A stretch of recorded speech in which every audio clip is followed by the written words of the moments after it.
Hello, good evening, and welcome to the Hemingway Jones live fountain pen show. I am your curator of handwriting, your librarian of penmanship, I'm running out of adjectives, but I am here to inspire you, to keep you writing, to keep you focused, to keep you having fun with this wonderful hobby of ours of writing inks, journals, and journaling. So much in this little corner of our internet. So welcome. I was off last week. I'm happy to be back. I had a bank event and I left you with a pre-recorded segment on cross-writing, which you guys seem to like very much. So I appreciate that. Cross-writing is one of those things that's really intriguing to me. I obsess over it. I wish I had more time to practice it, but I always have a great time when I do. And I'm always coming up with new methods just to try to make my writing a little regular. That video was fun. I used my Mont Blanc Traveler during it, and it is a brilliant pen. I've been using it a lot lately. It is so pretty in the Bordeaux color. Look at that, guys. Oh, so pretty. So I'm very happy to see a lot of the members here tonight. A lot of the usual suspects in the chat. So if you show up on a Tuesday night, you can chat live with us. If you miss it, I always keep the replays up.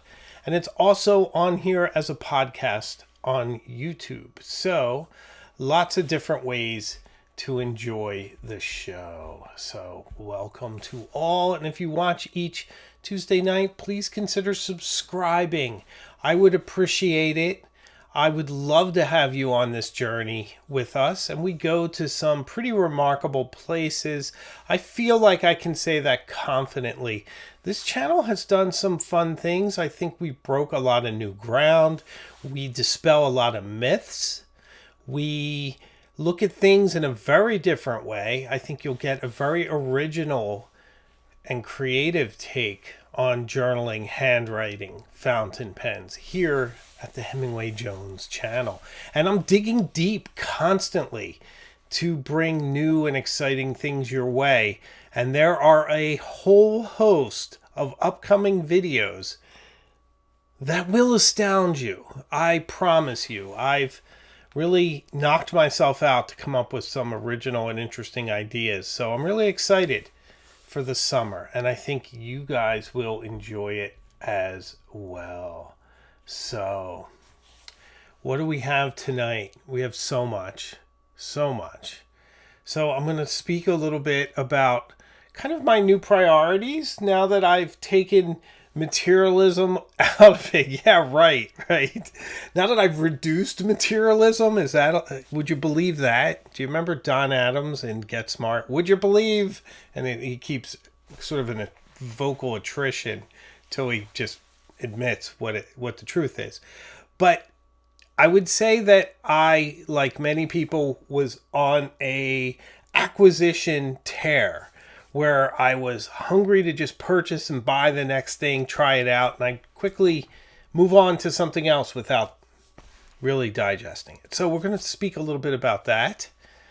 First, I need to thank Marcus Souza for a super chat. Thank you. I always appreciate that. It helps keep the lights on. And the lights are burning bright this evening, thanks in part to the wonderful Marcus Souza. Thank you. Helping to keep the lights on, he says. You certainly are, my friend. You also help to keep me inspired. So I really appreciate it. Thank you.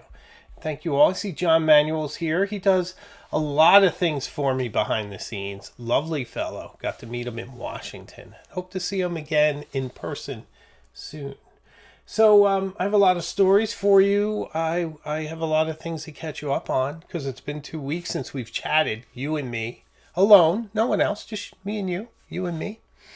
So I have some treasures to show you. I have some stories, and then some new directions that we will be going in. So it will be a fun evening for all, I promise you. I promise you so much. Oh, geez, Marcus Souza. the man, the myth, the legend, just gifted 5 Hemingway Jones memberships. Thank you.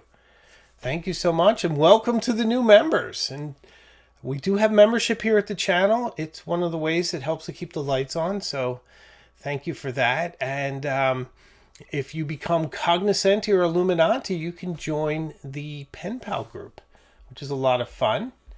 It's going strong. It's getting bigger all the time. So very, very cool. Thank you, Marcus, and everyone. So let's speak a little bit about things connected with crosswriting, okay? And one of the things is that my buddy, Vanessa, from the Onion Skin Journal, sent me a new Onion Skin Journal, which is very nice. I asked for onion skin paper, and she sent me a journal. But I am so thankful. I don't want to sound like I'm not thankful. I am so thankful. I think I might use this as a cross-writing resource. Now, she does sell loose onion skin paper. Now, onion skin paper is not necessary for cross-writing, but it certainly does help. It makes the lines just that much more easy to see. You could get a grid. If you remember, I suggest using a grid. But look at that. It's just so easy. So always lovely when Vanessa, who is so generous, by the way, and just such a fan of the channel, and I'm a big fan of hers and her company.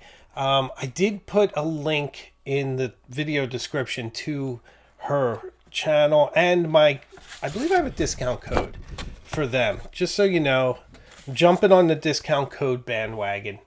But why not? I thought I'd keep them all in one place. And it's probably a good time to transition to that, because I did want to tell you that I am putting a few things in the video descriptions. One is, I think I'm going to put all the discount codes for all the various places, just because everyone asks me, like, hey, do you have a discount code for Atlas? And I do. And I don't get anything from it. You guys do. I do that to help you and to help Brendan, who I love, from Atlas Stationers, who I will meet this August in Chicago at the Sidewalk Sale. But I also have Tom Studio, I have Adams the Astronauts, and a few others down there as well. Conway Stewart, I'm trying to remember who else. Of course, Onion Skin Journal. So if you do, and in some cases, a portion helps the channel, not in every case, but just so you know. I also put a link to my Amazon influencer thing, but I don't really think, this isn't like you don't have to buy anything there. It's also a good place to reference all the things I speak about, because my pocket knives that I have, the ones that are available on Amazon, are on there. The loop I use, Scott hand towels that I feel are absolutely essential for our fountain pen hobby. All the books that I read and recommend, I have linked there. So it's more of a resource too. So that's there if you want to use it. And then I just did a new thing over these last 2 weeks that I think you'll enjoy. I'm starting to make playlists for Spotify. And there's no monetization there. This is just something I'm sharing with you guys. One is my definitive classical music playlist that has all my favorites in one spot.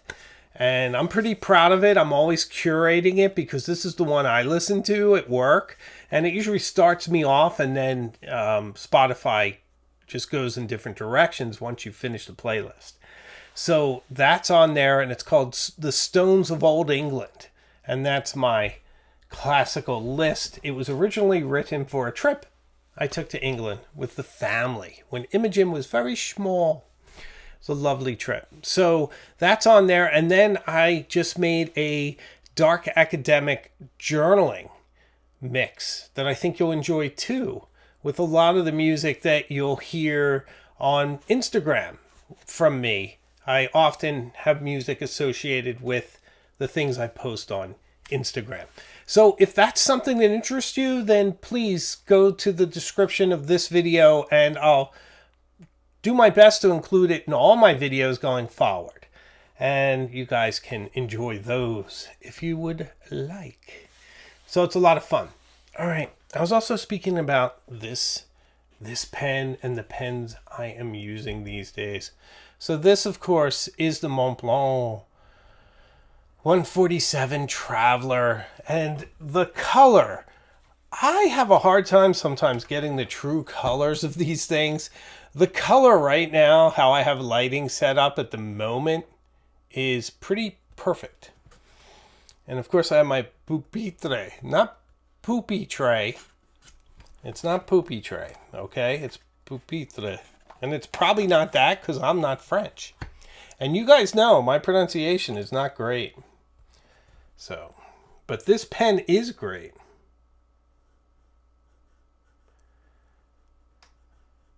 Oh, and it makes a great scribing noise, which I love.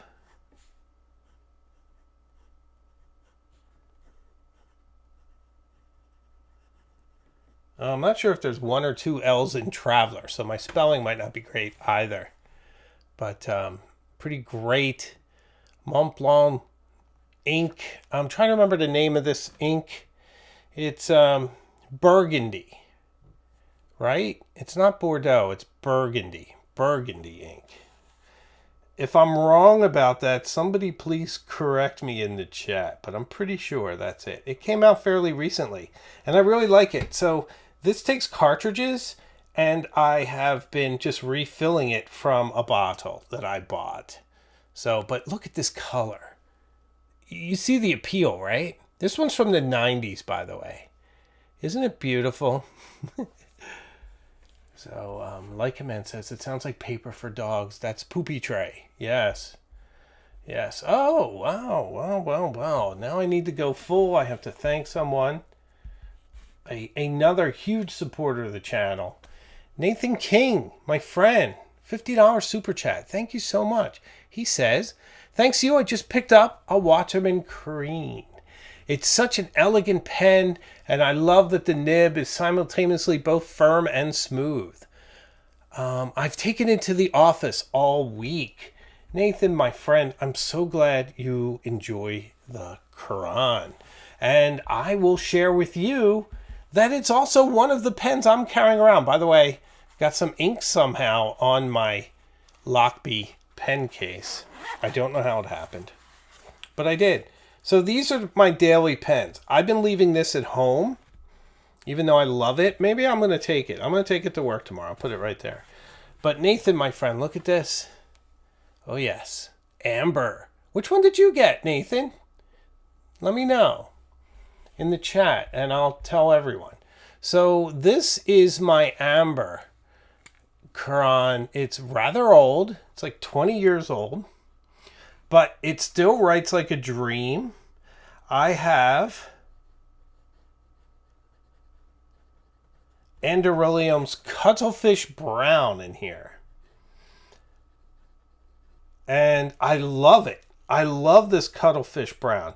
And I don't think you can really tell from the cam here, but Cuttlefish Brown does an interesting optical illusion. Those of you that write with it are going to know what I'm speaking of, and I will describe it for you. By the way, Nathan King got the Amber, the same one that I am holding in my hand. An absolute beauty of a fountain pen. I have this, and I have the Reflections of Paris. It's hard for me to pick a favorite. This has beautiful depth, but the other one has an incredible cap.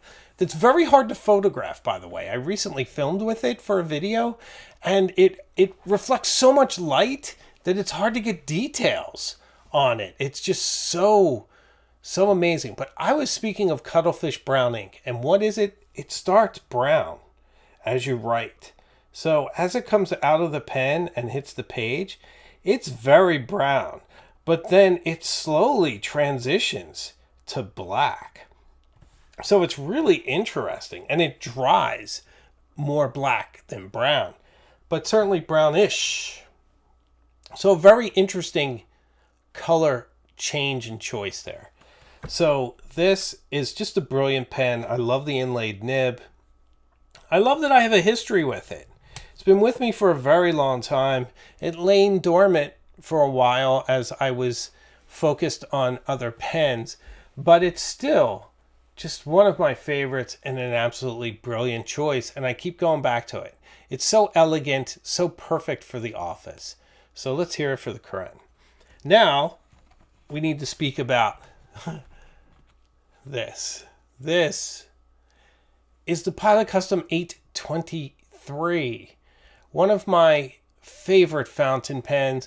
And yes, I finally filled it with an ink. I don't know if you saw my short here on YouTube, but I did finally.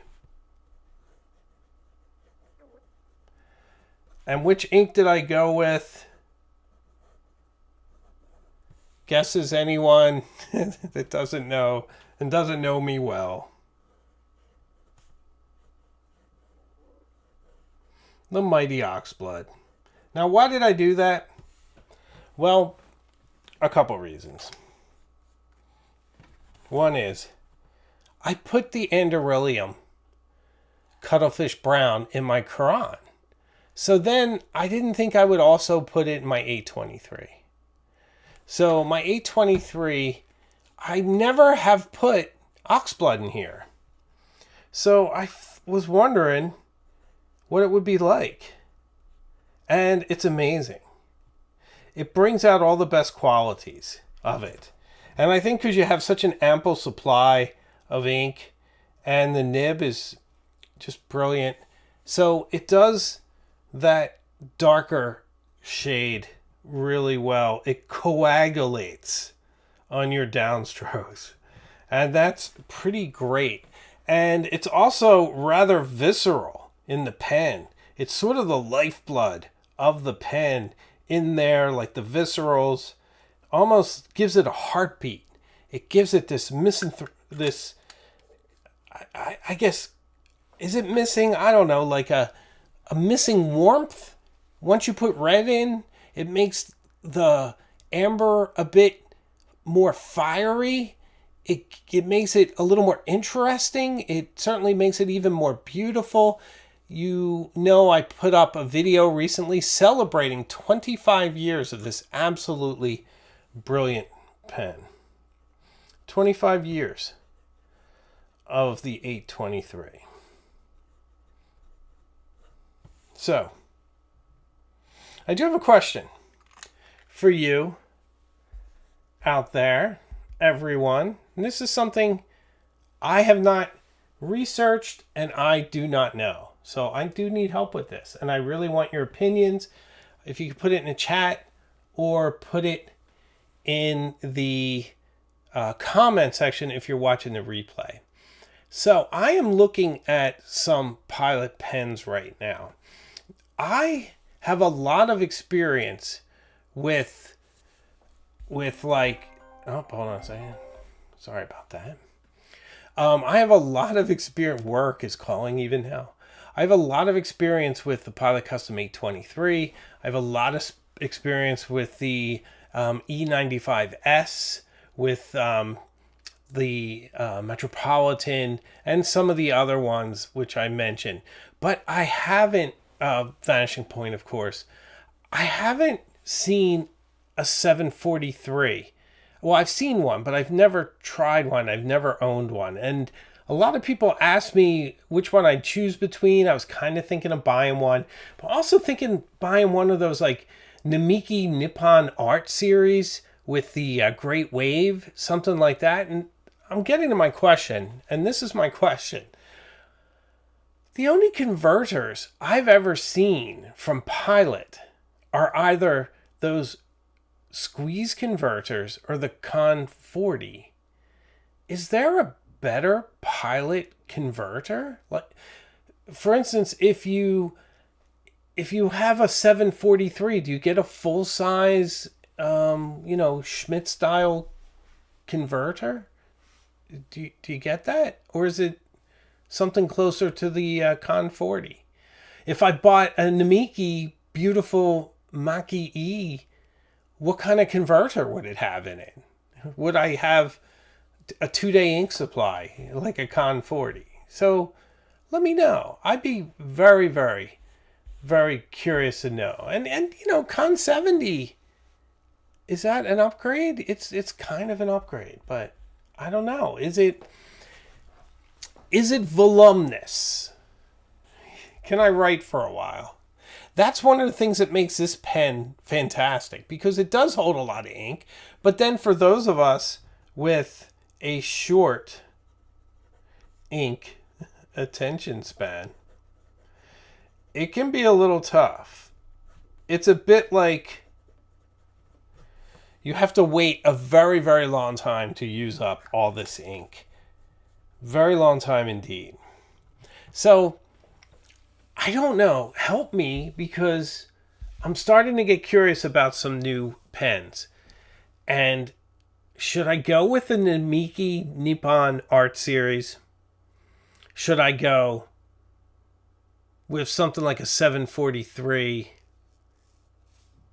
Pilot, I'm really feeling Pilot lately. Pilot and Waterman are what I'm feeling. I'm a little mad at Mont Blanc. Maybe I'll tell that story. Now, you know what? I'm going to hold the Mont Blanc story until I show you the rest of the pens that I have with me. So I also, of course, have...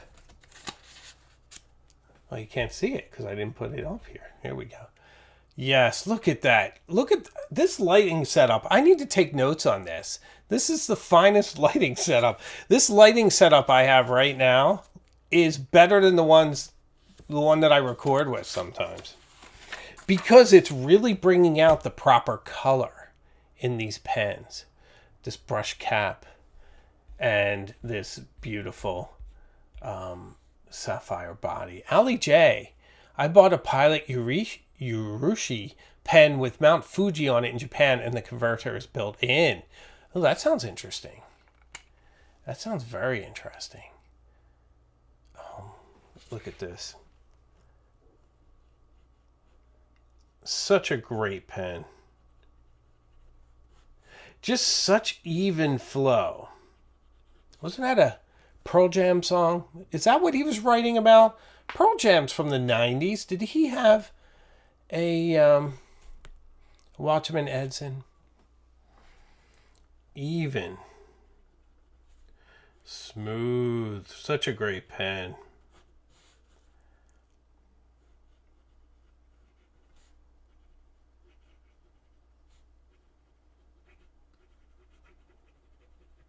Great scribing noise.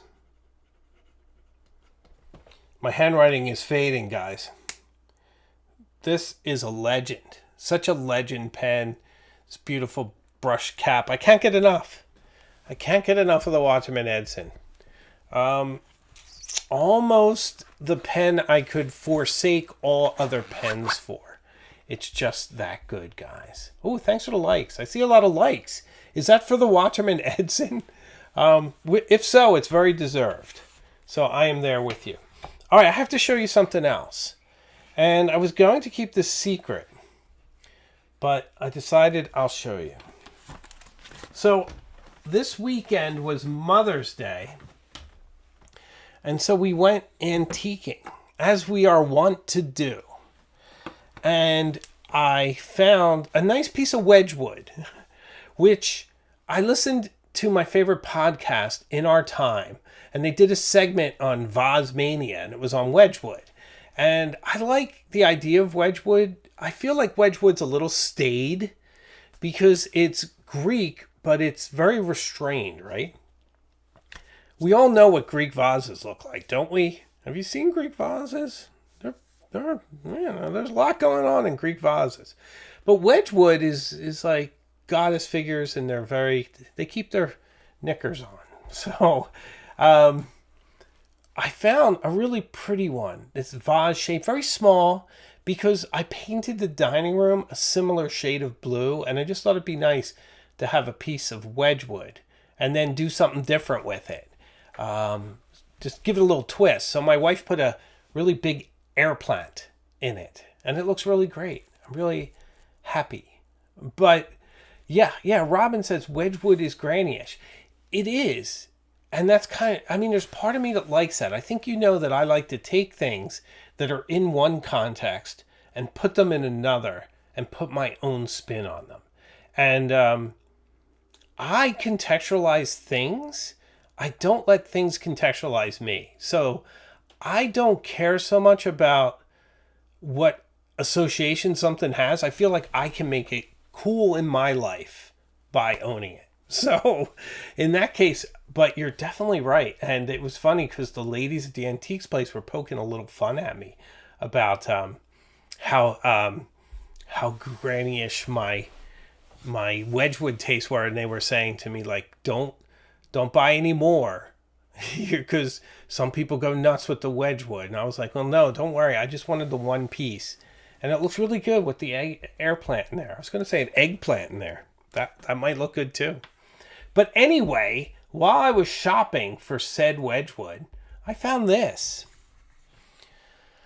which I'm very excited about. I haven't had occasion to date it or anything, but what do you think? It's really cool, isn't it?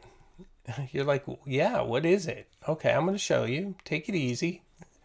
So it has these really interesting latches. It's in very, very good condition. So this is a lady's pen from sometime prior to the age of fountain pens. When? I know not. I am not an expert in dip pens. But look at this beauty. How could I let this go? For one thing, it is in perfect shape. It has a mother of pearl, I'm assuming, handle. Oh, got a little bright. A gold grip and a beautiful, flexible. Can you see that? You see how flexy, sexy this nib is? Look at that. Beautiful. It's a little bent up, but it doesn't seem to hurt it when you write with it. Believe me, it is so flexy. So this is a very cool dip pen. Do you see that ink in there? Do you know why it has ink in there? Well, it actually had a little ink on it when I bought it, but I cleaned it. It's because I've been using it, and it's pretty great. Like many dip pens, it doesn't hold. I don't know why it's doing that with the kind of, the lighting is kind of goofing it up a little, so I'll stay up here. You write about a word or two before you have to dip it again, but it has a bit of weight, and it's just really, really fun to use because it's so flexy that you feel like you can write copperplate with it if you had that skill, which I do not. But I am great at mimicking people's handwritings, as I think you know. So I think in the future, you're going to see me mimicking someone's handwriting from that time period with this pen. So it should be a lot of fun. A lot of fun. David Pearson thinks it could be from the mid 18th century or 1800s. 1800s. Yeah. I mean, I always assume that things are 1800s unless I'm told otherwise. But this is a beauty. Just a beauty. And I don't know if the nib comes out. It looks like it might. But I really like it. So I'm really excited for this. And I'm sure you're going to see it in some videos. I'm going to, I think I'm going to turn one of these lights off. I feel like it's freaking it out a little bit.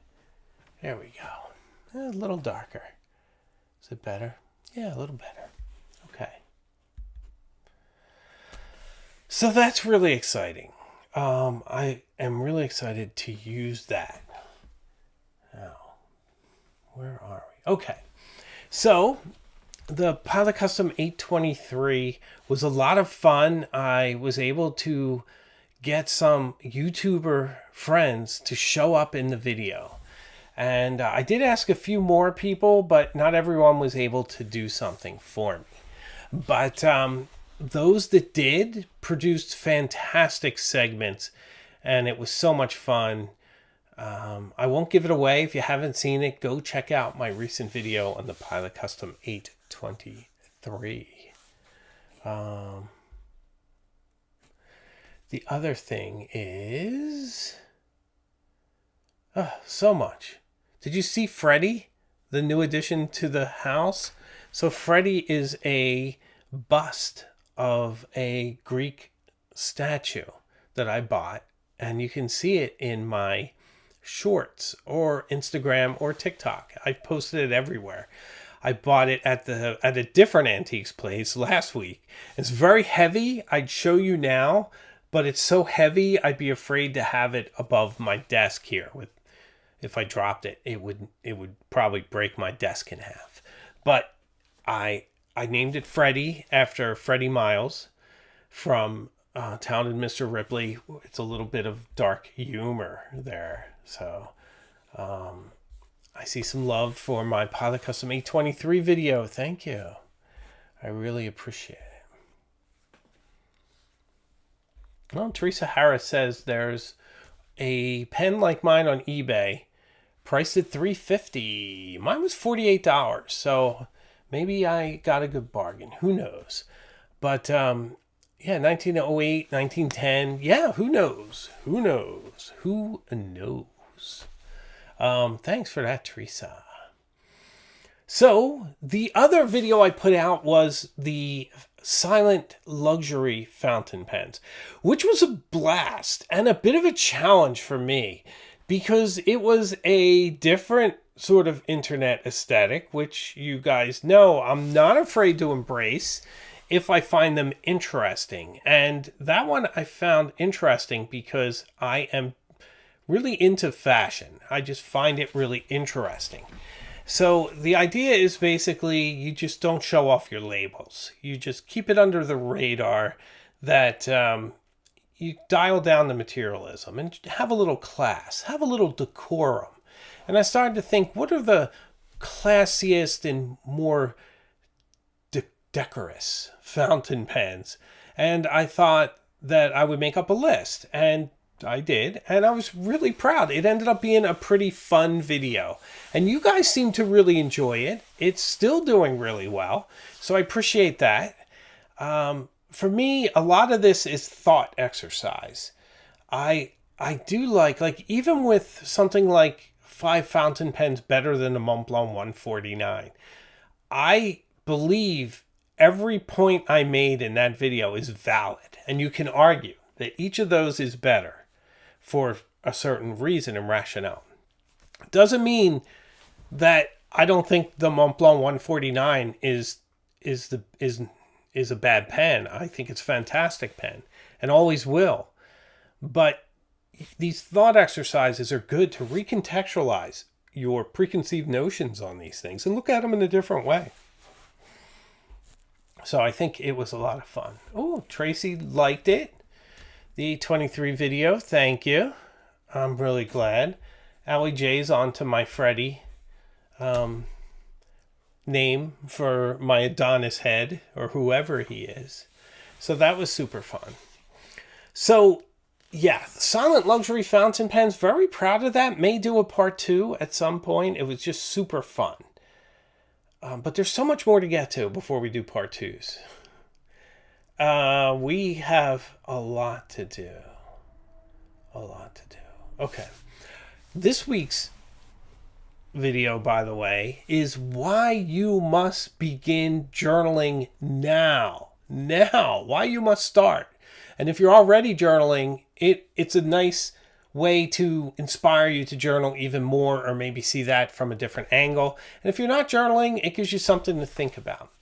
So this is a video that I wrote over several months, and I am very, very proud how this one came out. It might be the finest video I've ever done on journaling. It's very breezy, it's fun, but it has some profundity to it. I'm really, really proud of it. I hope you guys like it too. That comes out this week. So I try to keep things rolling in that way. Oh, Lady Mank says, thought it was a very cool video. Sadly made me lust after Cartier. So lovely. Oh, Lady Manx, don't be sorry. That Cartier Diablo is an extraordinary fountain pen. I strongly suspect that the heart of it, the feed, the nib, are made by Montblanc, and the decorating part was done by Cartier. But Cartier has been making fountain pens since Cartier's been Cartier. So it's not like they're new to fountain pens. They predate most brands of fountain pens, and they were probably making dip pens even before that. They do a great job. If you've tried anything they've done, from the Must line to the, what is it, Panther? I don't know how to say it in French, like Pantera. Amazing stuff. But the Diablo is a special pen, especially in Chinese lacquer. It's very hard to find it in that Chinese lacquer. I think the black ones are easier to find. They write just as well, but boy, that just takes it to a whole new level. There's a part of me, hi Robin, I'm with you there with the Cartier. There's a part of me that could start seriously collecting Cartier. I love their watches. I love the Tank. And I could have a collection of Tank watches if I went crazy and didn't restrain myself. But I could easily do it with their fountain pens. And Peyton Street Pens gets them quite often. Different Cartier fountain pens. So, very good stuff. Okay, so why you must begin journaling now. Catch that this Thursday. Ah, yes, Thursday. So much fun. So I am thinking of buying some new pens, guys. Give me a suggestion. It's my birthday. I think I mentioned that. I don't celebrate birthdays, but I do think gifts can be a way to sort of assuage the pain of growing another year older. As I slip into 58, and 60 is right there on the horizon. I don't know how it happens. It seems like 2 weeks ago I was dancing to 99 Luftballons at the prom, and now suddenly I am 60 years old. But I'm in good health. I have a wonderful family, and I'm wearing my skinny jeans. So I can't complain. I have all my hair, and it's not all completely gray yet. And I'm holding on to my dignity. And I think there's something to be said for that. All right, I did promise you a Mont Blanc story, and I'm going to give it to you right now. Mont Blanc. Why am I mad at Mont Blanc? I'll tell you why. Because they won't send my Wes Anderson fountain pen, and when I checked in with them last, they said it has been postponed indefinitely. So it was supposed to have been delivered by now, and now it's postponed indefinitely. So I'm not really sure what that means when you put out, I think it was $2,600 as I did way back in November. And now it's postponed indefinitely. And the reason is because of tariffs. So they don't want to hurt their own margins with tariffs and finish delivering the pen to me. So I'm sure I could cancel it. And I've considered that because I could take that $2,600 and buy a really fantastic Namiki Urishi pen that's probably better. Wouldn't hold its value the same, but probably a better writing experience and just beautiful and everything else. I do sort of feel that I'm committed to this pen, and I need to hang in and hold out and see where it goes. But I am kind of shocked that they wouldn't just make do because they promised a May delivery. Now, May still has some time, but it was supposed to be late April, early May. Now here we are in May. I should probably pull out the contract because the bill of sale read like a contract. And I should see what it says. But I don't think anybody saw this coming. Now, the good news is that the tariffs aren't paid by me in this instance because it's not being shipped to me directly, which is good because in that case, I would have canceled it because I'm not paying an additional tax on a $2,600 purchase, but it's being shipped to the boutique. So it's them. They're the importer, so they have to pay, which makes me feel much better. But, not good enough until it comes, because I did want to share it with all of you. I wanted to make a video, and it's been this story now for 6 months. And part of waiting for this pen is that I haven't really bought too many others.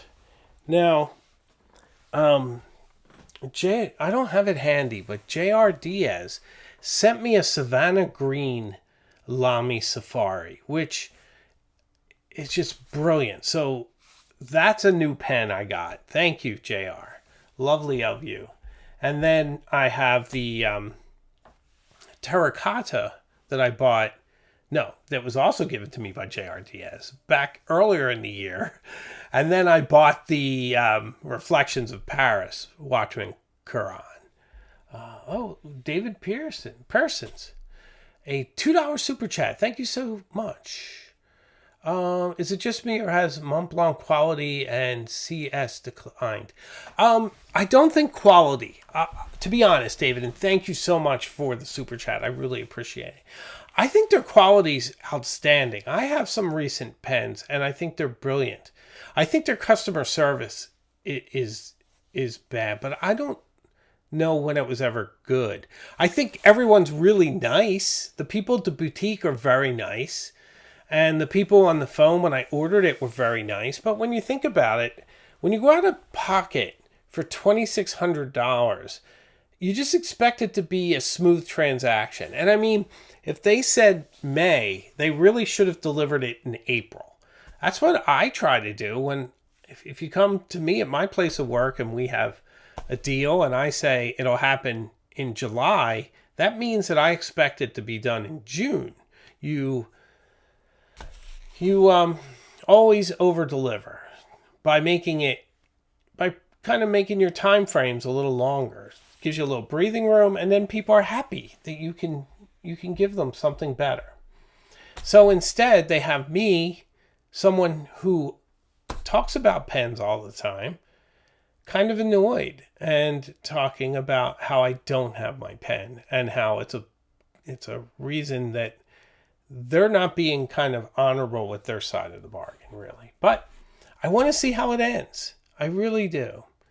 Because they're very, very nice. And I'm excited for the pen. I mean, I've been waiting a year when you think about it, because they announced it a year ago. Julio Jimenez says, Mont Blanc and the boutique should agree to absorb the tariff and deliver. I agree. They should. But I'm pretty sure it's a corporate decision. I don't think it has anything to do with the really lovely folks at the boutique. And I don't know if anybody in Europe has it yet. Now, I've heard they did, but I haven't seen anything. So maybe the person telling me this is mistaken. That's a possibility. But I don't know. I would certainly like to have it, so I could tell you. All right.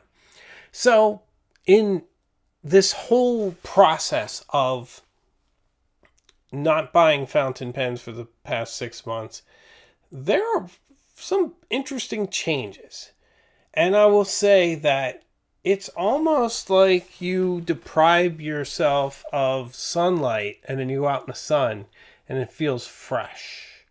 Or if you've deprived yourself of a beach vacation, the sand has that quality that you forgot and you're in the moment and you can smell the ocean. I feel that being constantly stimulated by fountain pens and different ways and different pursuits, and having it being very short increments, buying one and then 2 weeks later buying one, and then somebody giving me one, a brand giving me one 3 weeks later, and this cycle of constant replenishment desensitized me to some things in fountain pens. And one of them is how individual and unique they can be. And I am very much guided toward that now. You see the pens I'm carrying every day. They're all very, very unique. You have a Montblanc 147 with a brilliant, smooth nib and an interesting carriage full of cartridges. Beautiful color. Beautiful sound. Almost like it's tuned when you're writing with it. Just beautiful. Steve Ruckel with a $5 super chat. Cancel the MB and spend the money with Atlas at the street sale. I'm sure I'll spend other money at Atlas, Steve. Thank you very much for the super chat. I appreciate it. The Waterman Edson with that inlaid nib. That pen is just so choice. The Pilot Custom 823, which made me just not only love it, but Pilot so much. I'm so into Pilot right now. The Kuran and its inlaid nib and how beautifully smooth that is. These are all very unique experiences that I feel much more focused on. It's like I have tunnel vision when I'm using it. Their beauty. 823 just seems so beautiful again. All of these things. And it's also helped me to refine what my tastes are.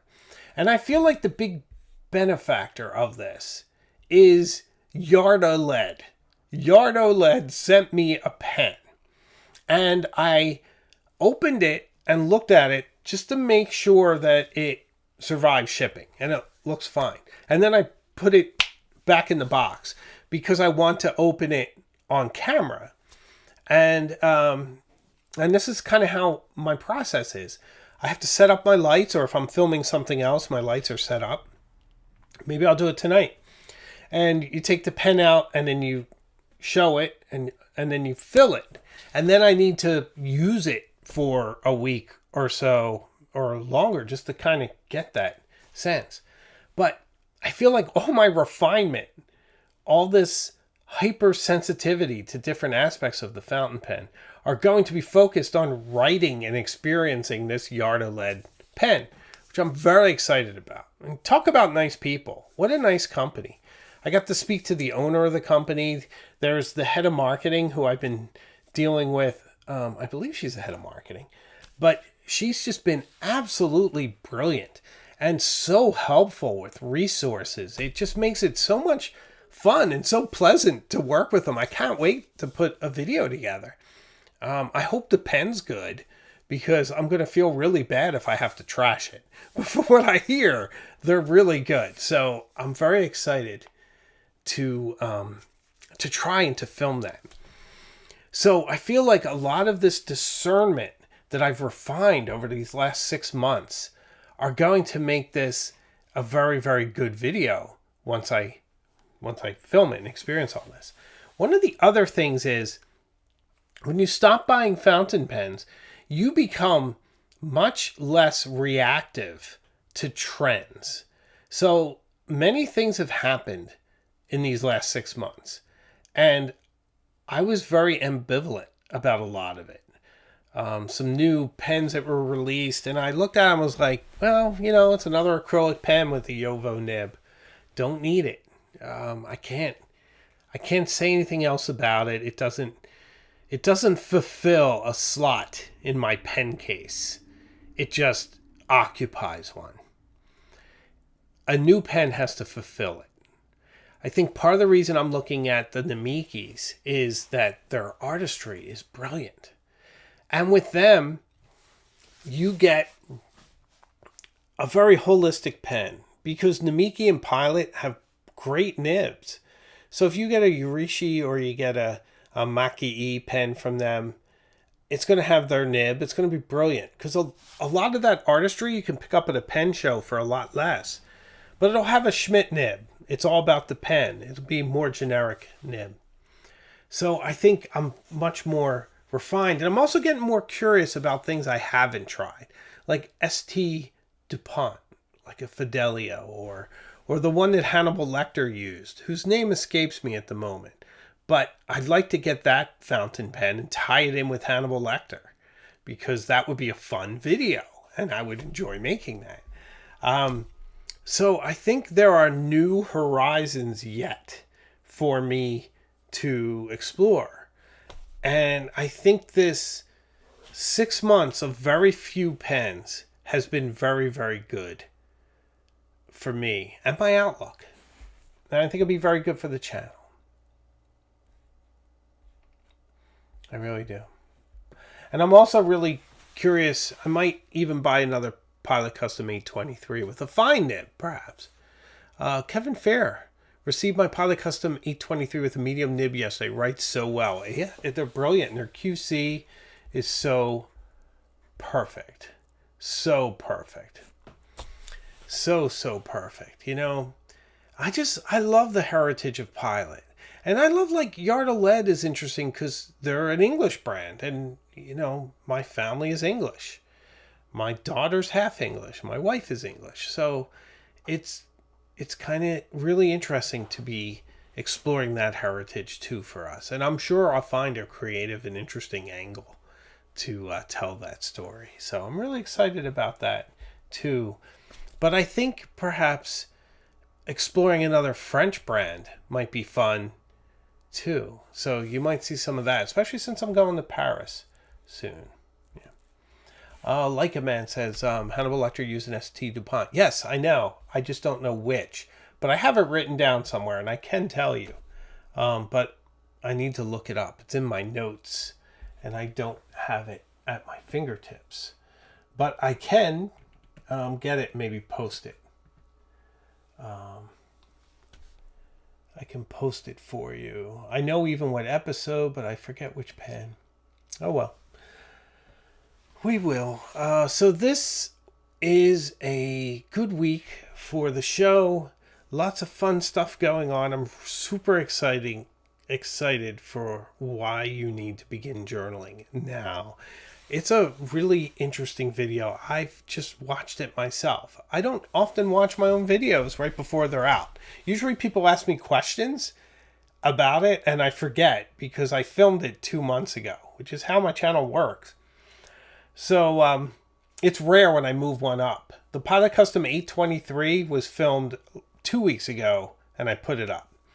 But the this journaling one was 2 months ago. So I did it in March.